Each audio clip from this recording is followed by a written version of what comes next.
Bismillahirrahmanirrahim. Waltakum minkum ummatun yad'una ilal khairi wa ya'muruna bil ma'ruf wa yanhauna 'anil munkar. Assalamualaikum warahmatullahi wabarakatuh. Alhamdulillah wassalatu wassalamu ala rasulillah mabad. Allah berfirman, wajahidu bi amwalikum wa anfusikum. Berjuanglah kalian, berjihadlah kalian melalui hartamu dan dirimu.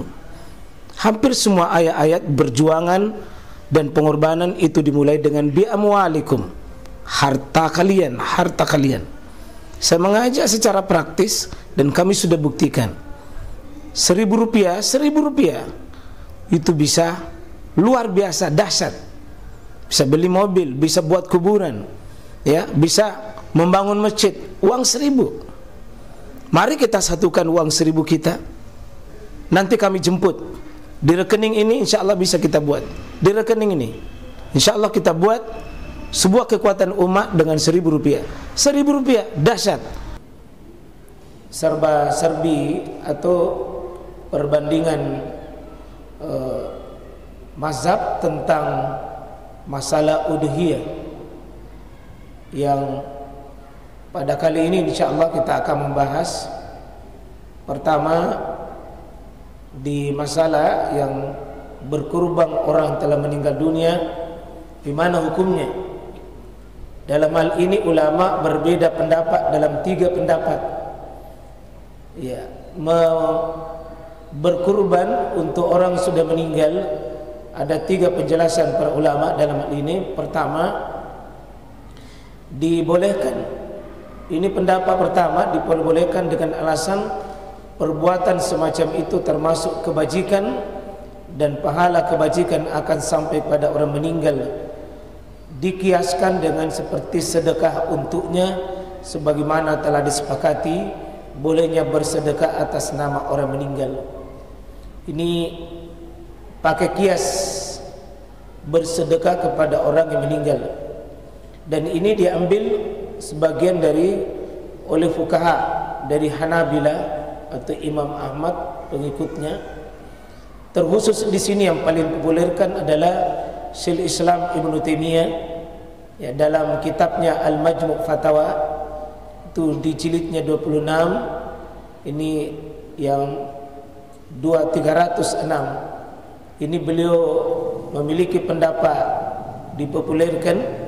Kemudian Abu Hasan Al-Ibadi, dan dikutip oleh Imam An-Nawawi dalam kitab Al-Majmu'-nya di jilid 8 di halaman 406. Tapi inilah pendapat Syaikhul Islam Ibnu Taimiyah, dikritisi dan ya boleh kata dibantah kuat di kalangan para ulama. Sehingga tetapi ya namanya kita bahas tentang masalah fikih jemaah sekalian, itu pemahaman. Tetap kita kutip di sini meskipun saya pribadi tidak menganut pendapat ini. Nah, pendapat yang kedua, berkurban untuk orang telah meninggal diwajibkan apabila si mayit itu berwasiat. Kalau mayit itu berwasiat, maka dilaksanakan wasiat tersebut sebagaimana mestinya, tidak kurang dan tidak lebih. Itu berarti melaksanakan wasiat selama tidak bertentangan dengan syariat. Maka jika tidak ada wasiat, pendapat ini tidak membolehkan. Jika tidak ada wasiatnya, ya, tidak membolehkan sebagaimana pendapat Imam An-Nawawi, ya, dalam kitab Al-Majmu'-nya, dan dipertegas oleh Imam Ar-Rafi dalam kitab Mujarradnya. Kemudian Iman Asy-Syarbini dalam kitab Al-Mughil Muhtajnya, tidak boleh. Ya, itu sama dengan beribadah pada sesuatu yang tidak ada dalilnya, tidak ada syariatnya. Pendapat ini ya boleh, tetapi wasiat. Kalau tidak ada wasiat, kita berkurban atas nama orang yang hidup. Lalu ini yang pendapat ketiga paling bagus, ya, yakni memberikan jalan tengah. Tidak boleh berkurban secara khusus diperuntukkan kepada orang telah meninggal dunia saja. Jadi tidak boleh atas nama orang yang meninggal saja. Tidak boleh. Jadi kalau ada orang yang sudah meninggal tidak boleh atas namanya. Ini pendapat berkurban untuk orang meninggal dunia dibolehkan jika diikutkan kepada orang yang masih hidup. Kalau bapak-bapak ini atas nama diikutkan orang meninggal itu diikutkan, artinya pahalanya diikutkan. Sebagaimana Nabi SAW biasa melakukan hal begitu. Ya, di antara keluarga itu ada masih hidup, boleh diikutkan pahalanya bagi yang sudah meninggal dunia. Jadi kalau anaknya berkurban, otomatis orang tuanya, atau orang tua ikutkan anaknya, suami ikutkan istrinya, atau istri ikutkan suaminya, maka itu dibolehkan. Dan tidak ada ulama yang menyelisih tentang hal ini. Dan ini pendapat insyaallah yang paling kuat, sebagaimana Nabi kalau beliau berkurban, beliau berdoa Allahumma bismillah Allahu akbar, Allahumma taqabbal min Muhammad. Beliau sebutkan namanya Muhammad, kemudian wa ali Muhammad, dan keluarganya Muhammad. Siapa keluarganya Muhammad? Adalah yang masih hidup ikut, yang sudah meninggal pun ikut. Dan ini pendapat yang paling terkuat jemaah sekalian. Jika kita orang hidup berkurban, otomatis orang mati tak itu ikut, pahalanya ikut. Tidak usah tersendiri atas nama orang yang sudah meninggal. Nah, ini pendapat insyaallah yang terkuat dianut oleh banyak ulama, dan saya cenderung di pendapat ini insyaallah. Masalah yang kedua, ini juga paling sering kita membahas, dan ini saya kira paling krusial, paling sensitif, pembagian daging kurbannya. Kita tandai yang pertama Pak, Imam Abu Hanafi itu beliau, Imam Hanafi ini sepertiga itu sunnah. Nah, ini sunnah dimakan oleh pemiliknya, jadi sunnah. Sepertiga untuk hadiah itu sunnah, dan sepertiga untuk disedekahkan. Jadi Imam Hanafi ini bagi tiga, tapi hukumnya sunnah. Ya. Ambil dalil fakulu minha, makanlah oleh kalian sebagiannya. Seperti satu, yang punya kurban ini disunahkan makan, sunahkan makan. Wa atimul qani, ya, dan berikan kepada orang yang al-qani, meskipun itu yang cukup. Wal mu'tar, dan orang yang meminta. Dibagi tiga ini, surah Al-Had, makan, kasih makan. Kasih makannya ada dua, yang tidak minta-minta dan orang yang minta. Ya, orang yang tidak minta-minta dan orang yang minta. Ya, ini Abu Hanifah. Kemudian sama ini dalilnya. Ya. Kemudian ada riwayat dari Ibnu Abbas bahwa Nabi membagi kurbannya tiga bagian. Sepertiga untuk keluarganya, sepertiga untuk tetangganya miskin, dan sepertiga untuk peminta-minta. Ini hadis. Di sepertiga juga, tapi sepertiga untuk keluarganya, sepertiga untuk tetangganya yang miskin. Ini keluarganya bisa yang kaya, ya, bisa yang kaya, bisa bukan yang kaya. Sepertiga untuk miskin, memang prioritasnya miskin, sepertiga. Dan sepertiga khusus yang memang sibuk minta-minta. Ya. Perintah sunnah, perintah sunnah. Imam Hambali itu sependapat dengan Imam Hanafi. Hanya Imam Hambali itu menganggap itu wajib, bukan sunnah. Jadi kalau Imam Hambali ini wajib makan sepertiganya, ya, meskipun dengan cara cukup lama boleh, ya, biar tahunan, yang penting dia makan. Nah, tidak boleh dia serahkan semuanya, ya. Karena ini perintahnya, beliau memandang ini perintah wajib.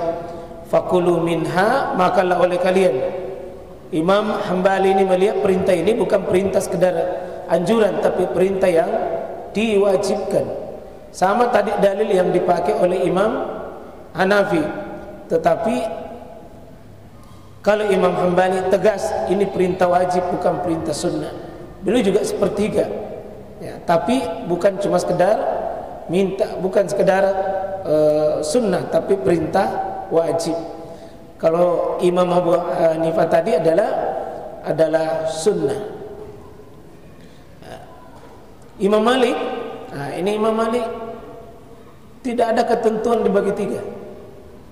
Tidak ada ketentuan dibagi tiga. Kenapa bisa berbeda begini? Karena landasan dalil yang dipakai berbeda. Ini yang dipakai Imam Malik, bahwa an Abi Sa'id Al-Khudri qala Rasulullah SAW. Ini hadis dari Abu Sa'id Al-Khudri. Ya, Nabi qala Rasulullah SAW, Nabi mengatakan apa yang diriwayatkan oleh Abu Sa'id ini, ya ahlal Madinah, wahai penduduk Madinah, ketika Nabi di Madinah, la ta'kulu luhumal al-adahi, jangan kau makan daging kurban kalian itu fauqa salas, lebih dari 3 hari. Ya, jangan kau makan kurban anda itu lebih dari 3 hari. Wa qala Ibnu Musanna salasati ayam, 3 ya. Jangan kau makan itu lebih dari 3. Kemudian Ibnu Musanna ini mengatakan, apakah 3 ini yang dimaksud Rasulullah salasati ayam? Iya. Ya, maka Musanna ini datang fasyaqau ila Rasulullah, datang mengeluh sama Rasulullah, apakah tidak boleh lebih dari 3 hari Rasulullah? Ya, maka keluhannya itu disampaikan pada Nabi SAW. Kenapa Musanna ini mengeluh? Karena ya Rasulullah, anna lahum ya iyalan wa khashaman wa khadaman, kami punya keluarga besar, banyak keluargaku, ya banyak pelayan-pelayanku, saya lebih membutuhkan itu, banyak yang saya harus beri. Maka Nabi SAW mengatakan, kalau begitu kulu, makanlah oleh kalian lebih dari 3 hari, wa at'imu, kasih makan, wa bisu, jadikan dia bekal, wa dahiru, bisa kau simpan itu. Jadi bisa lebih. Jadi ada fakulu, wa at'imu, wa bisu, wa dahiru. Ini tidak mesti dibagi 3. Kulu, wa at'imu, wa bisu, wa dahiru. Itu bisa kau makan, bisa kasih makan, bisa kau simpan, dan bisa kau jadikan bekal. Ya. Jadi bisa disimpan lebih dari 3 hari. Jadi Imam Malik memakai dalil ini, dan Imam Malik memakai hadis Muslim ini tambah juga begini, sama ini. Ya, masih Abi Sa'id Al-Khudri, ya kilahuma yaruha anin Nabi SAW qala ahaduhuma qala Rasulullah SAW, inni kuntu haramtu luhumal adahi fawqa salasati ayyam. Dulu aku melarang kalian makan hewan kurban itu lebih dari 3 hari.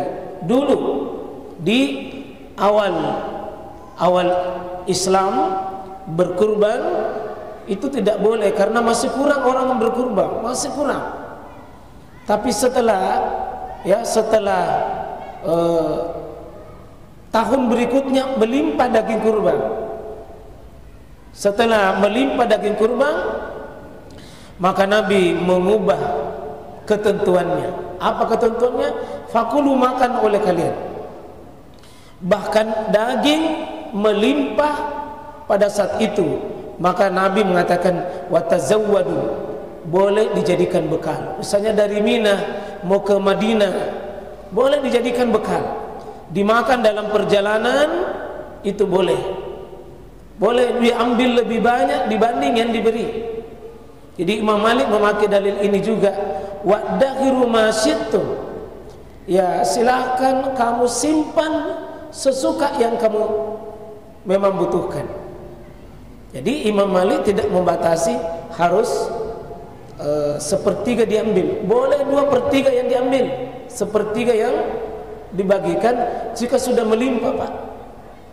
Nah, cuma sekarang ini saya tidak tahu melimpah sekarang atau melimpah orang cari kupon. Kalau sudah melimpah dagingnya, itu Nabi boleh jadikan bekal boleh kau simpan. Artinya boleh 2/3 diambil, 1/3 yang diberikan. Itu dibalik. Hadis riwayat Imam Ahmad. Ya. Itu dipakai oleh Imam Malik sehingga tidak ada ketentuan. Begini juga ya, dikatakan bahwa masih Abu Sa'id Rasulullah SAW melarang dari memakan daging hewan kurban yang disimpan lebih dari 3 hari. Abu Sa'id berkata, maka para sahabat bertanya, wahai Rasulullah, sesungguhnya kami mempunyai banyak tanggungan keluarga, lalu beli makan dan simpanlah serta berbuat baiklah. Artinya bagi, silakan kau makan itu. Jadi kita memakai dalil tidak boleh hanya satu dalil saja, supaya agama ini tidak ada yang dimatikan, Mbak. Nah, ini dari Jabir bin Abdullah, dan belum tersampaikan kisah ini kepada Zubair secara keseluruhan. Abu Qatadah membagi keluarganya lalu memberi periuk yang biasa memuat 10 orang yang berisi tharid, artinya makanan terbuat dari daging dan roti. Ini makanan khasnya orang Arab, Pak. Kalau disebut tharid, itu makanan favoritnya itu, daging dan roti dari bahan dendam dan hewan kurban. Lalu dia menolak untuk memakannya. Qatadah bin Nu'man datang mengabarkan Nabi SAW berdiri pada hari Hajj dan bersabda, aku dahulu perintahkan kalian untuk tidak memakan sembelihan kurban di atas 3 hari untuk mencukupkan kalian. Untuk cukupkan, jangan makan lebih dari 3 hari. Itu dulu. Sekarang aku membolehkan kalian daripadanya sekehendak hati kalian, karena sudah melimpah daging. Jangan kalian menjual dagingnya, jangan. Tetap aturan ini berlaku sampai hari ini. Jangan menjual daging adiu yang disembelih jamaah haji waktu pelaksanaan. Tapi makanlah, bersedekahlah. Ya, jadi makanlah, bersedekahlah, nikmatilah dengan kulitnya. Jika kalian diberi makan dengan daging tersebut, hendaklah sehendak hati kalian, maka simpanlah, boleh. Hadis riwayat Imam Ahmad. Jadi ya, sama dengan hadis ini, aku pernah melarang kalian menyimpan daging kurban lebih dari 3 hari. Sekarang makan dan simpanlah, boleh. Makanlah, simpanlah. Jadi boleh dimakan 1/3, disimpan juga boleh disimpan 1/3. Jadi bisa 2/3. Tapi ini jangan yang kolesterol, Pak. Kalau kolesterol bahaya ini. Ya, kalau simpan lebih banyak begini. Ya. Ini juga hadis Imam Malik lebih banyak dalil yang dia pakai. Kami tidak memakan daging dari hewan kurban melebihi 3 hari. Waktu dulu di Mina, di Tasyrik. Jadi kan 3 hari dulu dibatasi 3 hari selama hari Tasyrik itu. Kemudian Nabi SAW memberi keringanan kepada kami. Sabda beliau, makanlah dan sisakanlah bekal kalian. Jadi boleh dijadikan bekal. Aku bertanya kepada Atha, imam besar yang ada di Mekah, apakah beliau berkata hingga kami tiba di Mina? Ya, dia menjawab tidak. Jadi beliau membolehkannya dengan menyimpan dan membagikannya. Ya, kalau Imam Syafi'i boleh memilih antara memakannya atau tidak. Ya, sebagaimana 2 pendapat Imam Syafi'i dalam hal ini, insyaallah. Jadi pendapat Imam Syafi'i ada 2, ada namanya qaulul jadid wa qaulul qadim. Jadid pendapat baru, qadim pendapat lama. Beliau memilih boleh memakan 1/3-nya, sementara qaulul qadimnya yang baru, yang lama boleh memakan setengahnya dan setengahnya lagi disedekahkan. Nah, itu beliau kemukakan pendapatnya 2 kali, pendapatnya Imam Syafi'i, pendapat lama dan pendapat baru. Ya.